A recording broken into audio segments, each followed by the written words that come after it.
Coucou à tous, je suis Fanny Créboufry, je suis coach de vie et success coach capillaire. Et puis j'aide les femmes qui ont un manque de connaissances sur les cheveux crépus, qui ont un manque de temps ou encore un manque de motivation pour faire leurs soins régulièrement, à obtenir justement des beaux cheveux crépus en bonne santé, c'est-à-dire des cheveux crépus plus hydratés, plus forts, plus résistants à la casse, plus brillants, plus épais, surtout pour celles d'entre vous qui ont eu une perte d'épaisseur. Ou encore des cheveux plus volumineux, surtout quand on a eu aussi une perte de volume. Et alors, pour clôturer, j'aide aussi les femmes à se débarrasser définitivement des pellicules. Pour me retrouver, il suffit tout simplement de taper sur Facebook Fanny Créboufry. Créboufry étant l'association de trois mots, crépus, bouclés et frisés. Alors aujourd'hui, je suis là uniquement en tant que coach de vie. J'ai été formée dans la gestion du stress, dans la gestion de son temps, dans la gestion de sa motivation et dans la gestion de ses projets pour que justement ce soit un succès.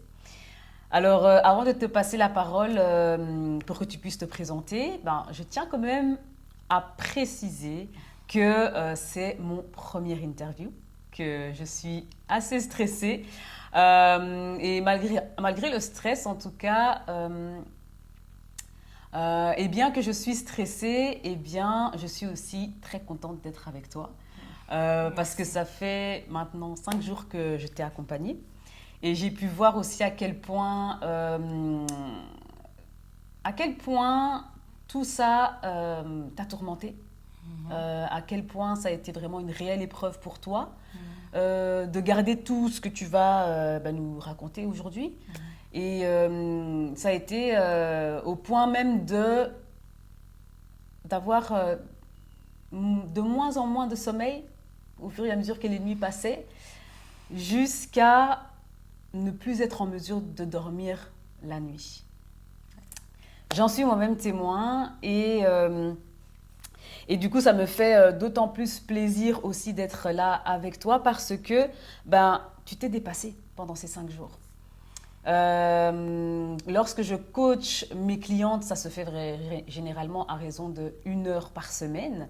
Du coup, ça laisse le temps aussi au cerveau de prendre l'information, de faire reposer son cerveau, d'assimiler. Et tu m'as eu pendant 5 jours non-stop et malgré tout, en fait, tu as continué. Même si tu ne voyais pas forcément le bout du tunnel, même si tu te disais que c'était pas forcément possible de tout faire, tellement il y avait de choses à faire justement. Tu as su justement suivre mes conseils, les appliquer et tenir le coup jusqu'à clôturer tout simplement. Donc, je t'en félicite. Merci beaucoup, merci. Je t'en félicite parce que vraiment, ça montre ta détermination, ça montre le fait que tu veux vraiment, tu es vraiment prête à te lever et à suivre ton chemin. Et j'adore ça, voir la détermination. Voilà, magnifique. En tout cas, merci. Et vraiment, en tant que coach de vie, je peux vous assurer qu'elle a été au top. Donc, n'hésitez pas si vous voulez faire appel à ses services. En tout cas, moi, j'ai pas regretté. Elle m'a été vraiment d'un soutien indescriptible. Merci. Avec grand plaisir, avec grand plaisir. Mais du coup, je vais te passer la parole et je vais te demander de te présenter. Dis-nous un peu plutôt qui tu es et qu'est-ce qui nous vaut ce plaisir. Voilà, je m'appelle Cynthia Chivoadi et aujourd'hui, j'aimerais partager mon témoignage avec toi, avec vous, concernant la mort de mon défunt mari, Fabrice Mampouya, au travers de nos 2 histoires de vie. Avec mon mari, nous avons eu 3 enfants. Aujourd'hui, mon aîné, un garçon, il a 12 ans, ma fille a 10 ans et mon cadet a 4 ans. Ok. Et du coup, comment comptes-tu procéder pour le partage de ce témoignage ? Comment je compte procéder ? Il faut savoir que j'ai eu à la base une formation en tant qu'assistante sociale. Et après, j'ai évolué, j'ai fait une spécialisation en santé mentale. Et ensuite, j'ai fait 4 ans d'études de formation en psychothérapie systémique. Et donc, je suis des individus, des couples, des familles. Et la systémique, ça travaille l'être humain au travers de ses relations, au travers de ses relations, de son environnement. Et on se base principalement sur les origines familiales. Chez nous, les Africains, on appelle ça en fait les liens de famille. Okay. C'est les liens de famille, c'est les histoires qui se répètent, c'est les situations en fait qu'on va voir propres à une famille. Et ben voilà, en tant que psychothérapeute systémicienne, on va étudier tout ça et on va sur 3 générations. Par exemple, voilà, dans une famille, il y a des femmes qui font des fausses couches, qui n'arrivent pas à mettre au monde. Ben voilà, c'est un peu ça. Et concernant en fait mon travail, je vais allier ça à ma foi. Je vais allier ça à ma foi que j'ai réaménagé de façon personnelle. Donc voilà, j'ai réaménagé, réajusté ma foi et ma spiritualité. D'accord. Et qu'est-ce que tu veux dire par là quand tu dis que tu as réaménagé ta foi et ta spiritualité? Pourquoi? Ben voilà, ici, comme j'ai dit dans mon témoignage, je vais utiliser l'histoire de vie de mon défunt mari et je vais utiliser aussi mon histoire de vie. Et par rapport à ça, quand j'étais plus petite, jusqu'à un certain âge et tout ça, je fréquentais mon église, et puis suite à un problème sentimental, mais aussi des questions existentielles. Depuis petite, j'ai toujours été celle qui me posait 36 000 et une questions. Ben, pour la petite anecdote, il y avait un moment où je suis à l'église et tout. Je vois qu'il y a des journées miracles. Il y a des journées de miracles et de guérison, des séminaires et tout ça. Je vois que chaque année, en fait, c'est toujours les mêmes personnes qui viennent. C'est toujours les mêmes personnes. Je me dis, mais Seigneur, est-ce que tu guéris jamais? Qu'est-ce qui se passe? Et tout ça. Je me rappelle et tout. Ou même devant le bureau du pasteur, je voyais toujours les mêmes personnes et tout ça. Et puis, de fil en aiguille, bon... Voilà, et puis je trouvais que bon, certains favoritisent. Bon, bref, moi je suis quelqu'un qui me pose des questions toujours et encore et encore. Et donc, mais en réalité, tout bêtement, je vais vraiment arrêter d'aller à l'église suite à un problème sentimental. Okay. Et puis, à un moment, je vais carrément arrêter de croire. Pourquoi? Parce que il y aura une situation tragique dans ma vie. Celle de mon petit frère dont j'étais extrêmement proche, qui va être diagnostiqué schizophrène.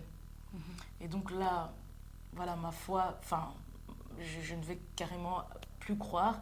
Et ce qui va se passer, c'est que lorsque j'entre dans le monde professionnel, au fur et à mesure, voilà, le monde de la psychologie, moi, je travaille avec des patients psychiatriques, et tout ça et tout, je sens qu'en fait, voilà, la psychologie, c'est bien, mais c'est pas assez. Okay. La spiritualité me manque, tout ce qui relève de Dieu, ça me manque. Et donc, à un moment, j'ai une bonne base au niveau de la psychothérapie, au niveau de tout ce qui est santé mentale. Et qu'est-ce que je me dis? Je me mets ce challenge, en fait, de lire la Bible. Et donc, je vais la lire 1 fois, 2 fois, 3 fois. Et aujourd'hui, je suis... à ma 5e lecture de la Bible. Ah oui. Et donc, ce qui est important pour moi aujourd'hui, c'est que de faire mon témoignage au travers de ma profession et de ce que j'y ai associé par rapport à la Bible. Et dans la Bible, en fait, j'y ai trouvé ma place. Et j'ai remarqué aussi qu'on parle beaucoup des liens de famille. Prenons un exemple, vous allez voir Jésus. On voit dès le début de son histoire et tout ça et tout, à un moment, en fait, le roi Hérode veut le tuer. Oui. Vous allez voir que dans l'Ancien Testament, Moïse aussi, à un moment, on veut le tuer. Effectivement. Il y a un moment, en fait, il est au désert, Moïse, faisant partie de la généalogie de Jésus, oui. À un moment et tout, il est dans le désert, on le tente dans le désert par le diable et tout ça, mais cette même histoire, toujours au temps des Israélites, on va la voir, la tentation, quand ils veulent faire le veau d'or. C'est un peu aussi une tentation. La différence entre Jésus et les Israélites, ce qui se passe, c'est que les Israélites, ils cèdent au veau d'or, mais Jésus ne cédera pas. Pourquoi? Parce qu'on verra qu'en fait, Jésus, dès l'âge de ses 12 ans, il est au temple. Dès l'âge de 10 ans, de ses 12 ans, il étudie les textes, il étudie son histoire. Et donc, vous verrez qu'en fait, du coup, à 30 ans, il commence son ministère et il est affermi et il y va. Ouais. C'est quelqu'un d'affermi et tout ça. Moi, au travers de ce témoignage et tout ça, c'est à la mort de mon mari que je me rends compte que mon histoire, je la maîtrise pas. Ok. Mon histoire, je la maîtrise pas du tout. Et qu'est-ce qui se passe? Quand je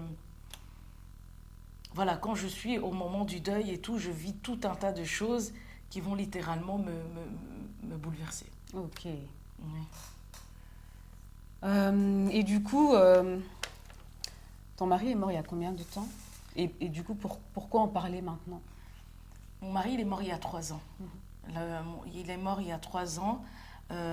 Exactement, il a eu un accident, il est mort sur le coup. Ok. Et ça s'est passé le 6 janvier 2022. Et pourquoi j'en parle maintenant? Parce que dans quelques temps ici, dans peu de temps, je serai en procès d'appel. Je serai en procès d'appel parce que la première fois, en fait, lors du premier procès, il n'a pas obtenu gain de cause. Il n'a pas obtenu gain de cause et à ce moment-là, je suis veuve. Mes enfants sont orphelins. Mon mari n'est plus là et devant le tribunal, on acquitte celui qui a renversé mon mari. Je suis littéralement par terre. Je suis dépassée. Je suis dans tous mes états. Je suis dans une injustice et en même temps, en fait, je me rends compte que lorsque je suis au procès, je suis mal, en fait. Okay. Je suis mal. Et je me dis, en fait, avec les outils que j'ai, avec la parole que je connais, je me rends compte, en fait, que je suis dans mon fardeau, dans mon histoire personnelle. Et c'est ce qui fait que, voilà, j'ai été jugée par le tribunal humain. Okay. Et ça a été extrêmement brutal. Après ça, en fait, je retomberai encore après ce procès. Je vais retomber encore dans le chaos, mais littéralement. D'accord. Donc voilà. Ok. Maintenant, ne dit-on pas laisser les morts enterrer leurs morts? Pourquoi le déranger? Et du coup, aussi, pourquoi viser les réseaux sociaux? Avant de vous répondre, de te répondre, j'aimerais que, comme j'ai dit, je vais m'appuyer sur les Écritures. J'aimerais, si ça ne te dérange pas, que l'on puisse lire Marc 12, 20 à 27. Bien sûr. Ok.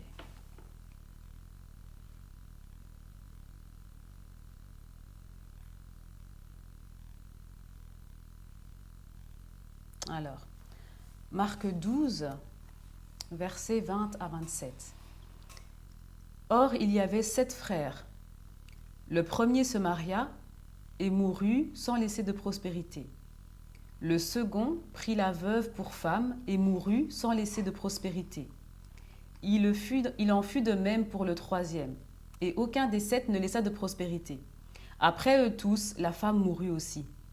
À la résurrection, duquel d'entre eux sera-t-elle la femme? Car les 7 l'ont eue pour femme. Jésus leur répondit, « N'êtes-vous pas dans l'erreur, parce que vous ne comprenez ni les Écritures, ni la puissance de Dieu?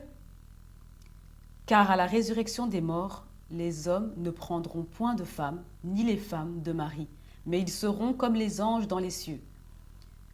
Pour ce qui est de la résurrection des morts, n'avez-vous pas lu dans le livre de Moïse ce que Dieu lui dit à propos du buisson? Je suis le Dieu d'Abraham, le Dieu d'Isaac et le Dieu de Jacob. Dieu n'est pas Dieu des morts, mais des vivants. Vous êtes grandement dans l'erreur. Voilà, je vous l'ai expliqué, donc je prends les Écritures et je prends par rapport à ma profession. Ici, on parle d'un couple, on parle d'un mariage. Vous remarquez, donc c'est une femme, elle devient veuve, ma situation, mais elle se marie 7 fois. Donc il y a une répétition, 7 fois. Et on voit que du côté de la femme, il y a un problème au niveau du veuvage. Il se marie, mais du côté de la femme, il y a un problème de veuvage. Ici, c'est les hommes qui meurent sans donner enfin, qui meurent avant de donner une descendance. Ok. Et donc, on voit qu'il y a un problème de fertilité du côté des hommes. Chez la femme, voilà, on ne sait pas spécialement expliquer. Donc ici, voilà, on parle d'un couple, ce que je suis, enfin, je suis à même de suivre. Et le point en commun qu'ils ont, c'est que c'est un problème de descendance. Et, et on explique bien en fait que Dieu est le Dieu des vivants. Ouais. Et, on parle de résurrection. Moi, pour moi, quand j'entends cette histoire, en fait, sur le plan spirituel, c'est que cette femme, elle est dans un état en fait de mort, dans le sens où elle répète une même histoire. Ok. Elle va jusqu'à marier 7 maris, elle va jusqu'à épouser 7 maris, et elle-même, elle finit par mourir. Donc, on voit que ici, en fait, elle perd son mari, mais la mort n'arrête pas la répétition. Moi, j'ai été face à des personnes qui, dès mon décès, notamment aussi les proches de ma famille, dès le décès de mon mari, ils m'ont dit, oui, il faut refaire ta vie. Il faut refaire ta vie, il faut te remarier et tout ça et tout ça. Et c'est vraiment, en fait, moi je pense, l'erreur à ne pas faire. Parce que répéter une vie et tout ça, rester dans cet état de mort, c'est en fait crucial. Et en fait, même cet état, en fait, je l'ai senti. J'ai vu que ça a eu, en fait, un impact, en fait, quand je me suis présentée au procès. Et ça a eu un impact aussi, ça a eu un impact tout simplement aussi parce que j'ai connu la mort de mon mari. Et donc je me dis, il y a quelque chose. Il y a une répétition une répétition que j'ai ratée. Et donc ici, pourquoi j'utilise les réseaux sociaux? Parce que, comme j'ai dit, c'est quelque chose qui m'a fait extrêmement mal. Et j'utilise les réseaux sociaux pour être dans une certaine forme de vie.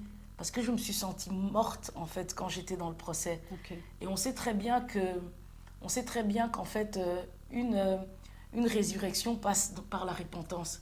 Il y a Tout à beaucoup de fait. personnes et tout, voilà, au temps de Jean-Baptiste, qui sont partis parler publiquement et Et moi, ici, ce que je fais, j'utilise les réseaux sociaux. J'utilise les réseaux sociaux dans le but de parler publiquement de mon histoire. De mon histoire, de celle de mon mari, de mon histoire, de celle de mon mari, et pour qu'on sorte en fait de cet état de mort. Et ici, la mort, je l'associe au fait que cette femme, en fait, le veuvage, elle a porté en fait une transmission, un fardeau transgénérationnel. Et quand moi je suis au deuil et aussi au procès, je me suis rendu compte en fait que lors du procès et tout ce qui s'est passé, c'est que j'avais un vêtement en fait, un fardeau au niveau de mes liens familiales qui ont fait que je me suis dit que c'est pour ça en fait que j'ai pas pu me faire entendre. Et donc aujourd'hui, j'appelle à la justice non plus des hommes, mais à la justice de Dieu en parlant au travers des réseaux sociaux pour que mon témoignage puisse toucher un maximum de personnes qui sont comme moi dans un état où on se sent sacrifié, où on se sent lourd et où en fait on a une perte tragique comme ça. Ok. Et je voudrais pas en fait que cette situation se répète sur mes enfants. Et je voudrais pas que cette situation se répète sur mes enfants. Et donc j'utilise une manière forte pour, pour appeler à la justice de Dieu. D'accord. Et vous savez, dans le livre de Jean, c'est Jean qui a écrit l'Apocalypse, en fait, à un moment, en fait, un ange vient devant lui. Un ange vient devant lui et Jean, qu'est-ce qu'il a envie de faire? Il a envie de s'agenouiller et en fait, l'ange lui dit, garde-toi de le faire, je suis ton compagnon de service. Ok. Et donc, moi, j'imagine que dans ce monde, on a tous un ange, un compagnon de service qui nous accompagne. Et donc, j'ai envie, en fait, de toucher Dieu, de faire appel à Dieu de me faire entendre au travers des réseaux sociaux et pour que toutes les personnes en fait qui seront touchées par mon témoignage, par le témoignage de mon mari, puissent en fait puissent avec moi en fait solliciter en fait leurs anges s'ils sont touchés par mon témoignage, que leurs anges, que leurs compagnons de service en fait puissent m'accompagner dans ce procès en appel pour qu'en fait cette fois-ci en fait je puisse obtenir gain de cause. Vous savez, en plus, en parlant de compagnons de service, à un moment, il y a aussi la parole de Élisée dans 2 Rois 6, 17. Est-ce que tu veux bien qu'on le lise? Le lire, bien sûr. Alors. Donc, 2 Rois 6, 17. Élisée pria et dit, « Éternel, ouvre ses yeux pour qu'il voie. » Et l'Éternel ouvrit les yeux du serviteur qui vit la montagne pleine de chevaux et de chars de feu autour d'Élysée.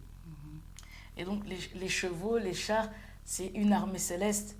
Et donc ce qui va se passer, si je parle aujourd'hui, ces chevaux, ces chars et toutes les personnes qui vont être touchées, toutes les personnes qui sont dans la souffrance, dans le sacrifice, dans une vie de sacrifice, qui sont alourdies, qu'elles puissent... que ces gens puissent être touchés, qui peuvent être touchés par rapport à la souffrance que j'ai et que voilà, ces chars, tous ces gens en fait m'accompagnent, que vous puissiez m'accompagner dans ma prière. Et pour moi en fait c'est ça la résurrection, c'est faire appel au Dieu des vivants aujourd'hui au travers des réseaux sociaux, en me débarrassant en fait de mon histoire, de mon poids, de l'histoire de mon mari et de mon mari, des répétitions en fait qu'on a vécues et nous présenter non plus devant le Jourdain, mais devant le monde virtuel. Okay. Et je prie vraiment pour que ça touche en fait et que je fasse appel à la justice de Dieu. Okay. D'accord, donc c'est... une manière de briser les répétitions qu'il y a dans ton histoire et dans l'histoire de ton mari, en livrant dans la place publique tout ce qui ne t'appartient pas. Exactement. D'accord. Voilà. Ok. Ok, et alors, tu postais justement sur TikTok, il n'y a pas si longtemps, une publication que je vais lire là tout de suite. Alors, que 1000 tombent d'un côté et 10 000 à ma droite, la femme sage bâtit sa maison. Je n'ai rien fait d'insensé pour renverser quoi que ce soit, donc Nalongae.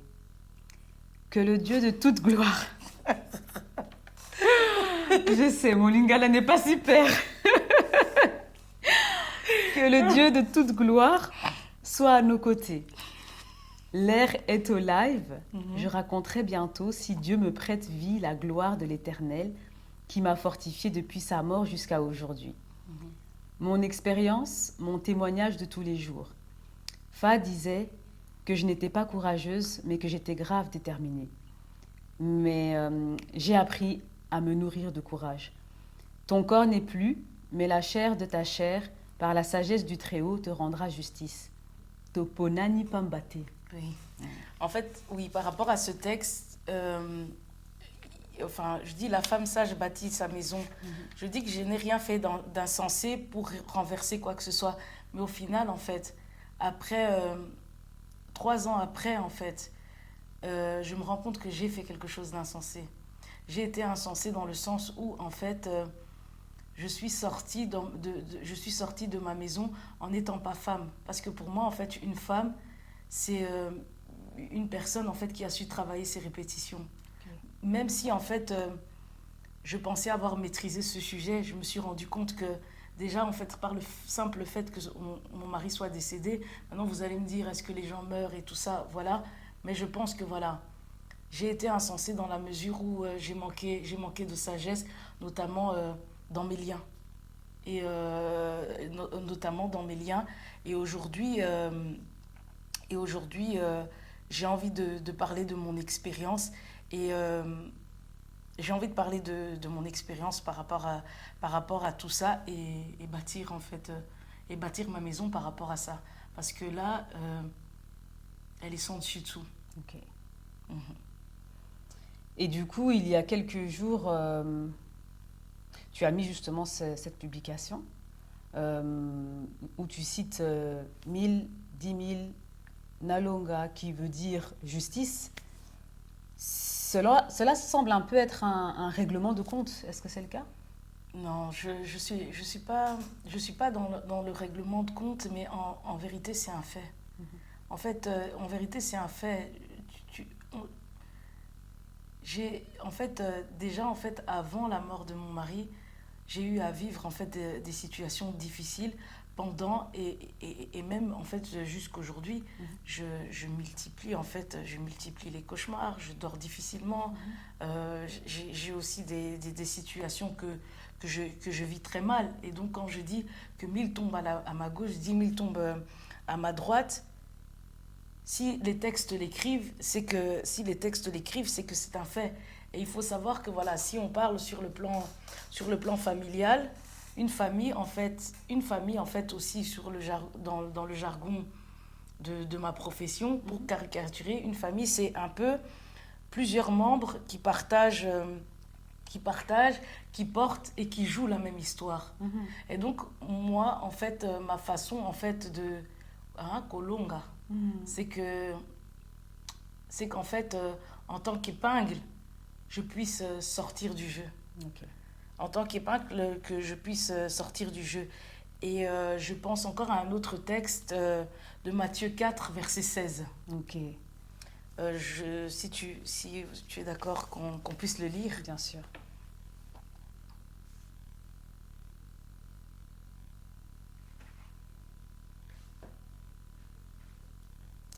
Alors, Matthieu 4, verset 16. Ce peuple assis dans les ténèbres a vu une grande lumière. Et sur ceux qui étaient assis dans la région et l'ombre de la mort, la lumière s'est levée. Vous voyez, on dit un peuple assis sur les ténèbres a vu une grande lumière. Donc des fois, en fait, lorsque vous ne vous voyez pas, en fait, il y a des gens qui vous voient à votre place. Il y a des gens qui vous voient à votre place. Je ne parle pas pour faire les pasteurs, je ne parle pas pour jouer les enseignantes. C'est l'expérience de ma vie, en fait. J'ai été bouleversée, et au jour d'aujourd'hui, je ne peux pas dire, en fait, que voilà, on ne peut pas, en fait, être détruit d'une manière autre que simplement physique. Avant ça, et jusqu'aujourd'hui, je vis des choses, et je peux me dire que voilà, un peuple peut voir notre lumière que nous ne nous autorisons pas à voir. Et ce qui fait qu'en fait, on est ténèbres. Et quand on est ténèbres, il y a des gens qui peuvent s'asseoir sur vous. Il y a des gens qui peuvent s'asseoir sur vous. Et aujourd'hui, en fait, j'utilise mon témoignage pour que si des personnes se sentent comme ténèbres, se sentent comme des sièges sur lesquels on s'assit, sur lesquels on s'assoit, et ben voilà, au travers de mon histoire et aussi mon mariage, en fait, je me suis rendu compte que mon mariage était des ténèbres. Et par mon témoignage, je vais rendre mon mariage lumière. Je vais rendre mon mariage lumière afin qu'on ne puisse plus assiéger quoi que ce soit. On a bien vu dans le livre, enfin dans l'histoire de la femme avec les plusieurs maris, même si en fait aujourd'hui mon mari n'est plus, on peut bien voir que les choses peuvent se répéter. Donc au lieu que je sois distraite, au lieu que je fasse n'importe quoi et tout ça, que pour oublier, en fait, les choses ne s'oublient pas. En fait, les choses, il y a une phrase de Winston Churchill qui dit « Si tu oublies ton passé, tu te condamnes à le revivre ». Alors, on est à un temps, voilà, je suis mère. En fait, tout le monde peut avoir des enfants, mais tout le monde ne peut pas être mère. Je suis mère, je suis veuve, et tout ça, c'est important en fait que je m'assoie et je me questionne sur le drame qui s'est passé. Et donc, si je m'amuse en fait à remplacer et tout ça, c'est dramatique. C'est dramatique. Ça ne fera que se répéter. Ça ne fera que se répéter. Et se transmettre à la génération suivante. Et donc ici, j'appelle en fait aux personnes aussi à prendre conscience de sortir de la distraction parce que en fait, avoir la place que j'ai, je le souhaite à personne. Avoir la place que j'ai, je le souhaite à personne. Et l'heure est à la prise de conscience tout simplement. Et donc, vous vous rendez compte que quand vous devenez lumière, vous n'êtes plus un siège. Et donc, vous faites tomber des gens. Et en fait, on dit 1000, 10 000. Vous vous rendez compte, une lumière, dis-moi Fanny, ça peut éclairer combien de personnes? Énormément de personnes. Énormément de personnes. On voit que voilà, ça peut même l'électricité peut être fournie pour tout un pays. Tout à fait. Pour tout un pays. Et donc vous vous imaginez en tant que lumière combien de personnes peuvent se nourrir. On dit un peuple. D'ailleurs ici on dit un peuple a vu. Et donc il a vu ce que vous permettez pas de voir. Et donc moi je me permets de me dire que si ma situation en est arrivée là, je prends ma responsabilité et je me dis en fait que c'est parce qu'en fait j'ai été insensée, j'ai été ténèbres. Et aujourd'hui, je ne le veux plus. Et j'invite, en fait, par mon témoignage, à ce que des personnes puissent me suivre et se donner le droit, qui se donnent le droit aussi de prendre possession de leur existence et d'utiliser leur propre lumière. Ok. Voilà. Et donc, du coup, si je comprends bien, quand tu dis que ton mariage était ténèbres, c'est parce que vous n'étiez pas conscient de la lumière qu'il y avait sur votre mariage, là où d'autres peuples étaient conscients et ont pu s'asseoir. Là où d'autres... Là où d'autres peuples ont pu voir votre lumière. En soi, je ne peux rien affirmer, mais je peux exprimer les ressentis que j'ai eu. Moi, dans mon mariage, j'ai eu beaucoup d'attaques. J'ai eu beaucoup de difficultés et jusqu'aujourd'hui, ça reste difficile. Et donc, par rapport à ça, je fais aussi des rêves. Je rêve des cauchemars, on va dire. Et donc moi, je présume que voilà, c'est une sorte d'assiègement. Et voilà, on dit aussi longtemps que l'enfant reste enfant, il n'est pas moins d'un esclave. Et être un esclave, c'est être dans les ténèbres. Et donc voilà, il faut que je me lève. D'accord. Et du coup, je vais quand même revenir sur cette fin de phrase, qui est à la fois belle, profonde et touchante.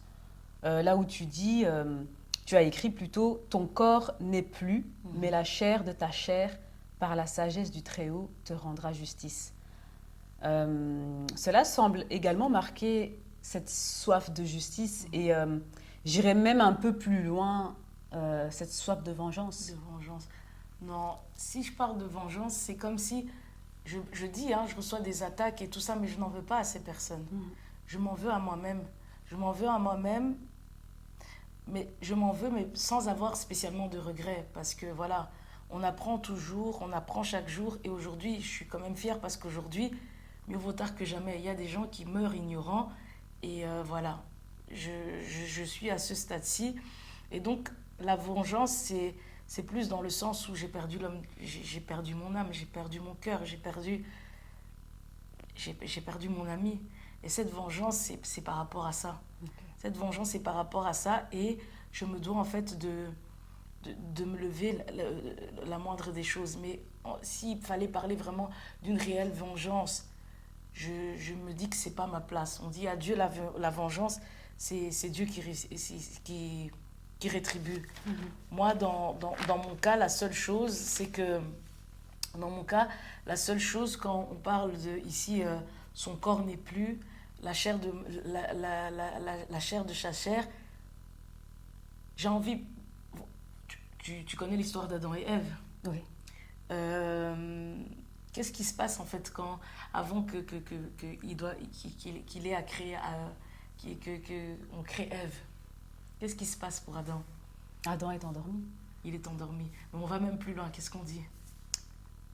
Dieu le mit dans un profond sommeil. Un profond sommeil.